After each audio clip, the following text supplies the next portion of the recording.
The universe is 13.8 billion years old, but if you squeezed all of cosmic time into a single 24-hour clock, human civilization appeared at 11:59 and 58 seconds. For centuries, our ego told us we are special, the ultimate center of creation. Yet, as we stare into the great silence of deep space, we find no sign of anyone else. This leaves us with a mind-bending question. Are we rare celestial accidents?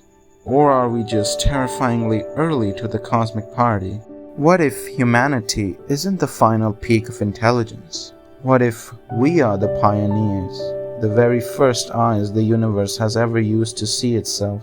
To understand why we might be early, look at astrophysics. The early universe couldn't make life.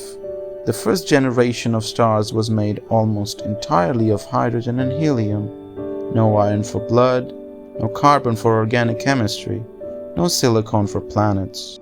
It took billions of years of stellar death and rebirth to forge the heavy elements required for consciousness. In cosmic terms, the engine of life has only just warmed up. Over 90% of all planets that will ever exist in the universe haven't even been born yet. This completely shatters human psychology. The ego craves to be the main character at the climax of the story, but philosophy offers a far more humbling perspective. We are not the climax, we are the prologue.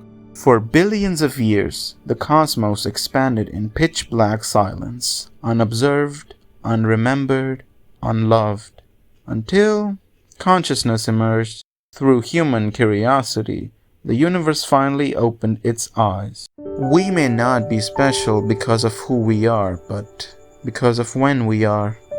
We are the universe. We are the universe's way of trying to observe itself. We are the first generation of observers in an infant universe. We are carrying the newly lit torch of awareness into an endless dark. So, make sure it keeps burning.